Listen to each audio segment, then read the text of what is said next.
Deputy commissioner Gwadar Naqeebullah काकर की ज़ेर सदारत बॉर्डर कमेटी का एक अहम इजलास मुनक़द हुआ, जिसमें पाक ईरान सरहदी तिजारत से वाबस्ता ताजरों, बॉर्डर कमेटी के अरकान, चेंबर ऑफ कॉमर्स के नुमाइंदों और दीगर स्टेक होल्डर्स ने शिरकत की। इजलास में सदर गवादर चेंबर ऑफ कॉमर्स जी हिंद होत, साबिक़ सदर शमसुल हक, मीर राशिद कलमती और मीर चराग कलमती समेत दीगर तजारती शख्सियात भी मौजूद थीं। इजलास में ताजरों ने गबद रमदान बॉर्डर पर LPG और दीगर तजारती अशिया की नकलो हमल में दरपेश मुश्किलात, सहूलियात की कमी और इंतजामी रुकावटों से मुताल्लिक़ अपने तहफ़्फ़ुज़ात पेश किए। शुरका ने मौक़िफ़ इख्तियार किया कि गबद रमदान बॉर्डर मुल्क में LPG दरामद का एक अहम ज़रिया है, लिहाजा तजारती सरगर्मियों में रुकावट कौमी मईशत और रेवेन्यू वसूलियों को मुतासर कर सकती है।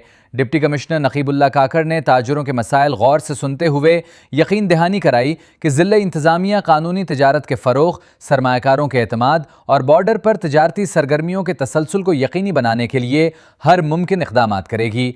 उन्होंने कहा कि ताजरों के जायज़ मसाइल मुतल्लिक़ा इदारों और आला हुक्काम तक पहुँचाए जाएंगे। इजलास में बॉर्डर पर पार्किंग, सिक्योरिटी, बुनियादी सहूलियात, गाड़ियों की क्लियरेंस और तजारती अमल को मज़ीद मौसर बनाने से मुताल्लिक़ मुख्तलिफ तजावीज़ भी पेश की गईं। शुरका ने बॉर्डर तजारत के मसाइल के हल के लिए डिप्टी कमिश्नर गवादर की संजीदा काविशों और मुस्बत किरदार को सराहते हुए उम्मीद ज़ाहिर की कि जल्द अमली पेशरफ्त सामने आएगी।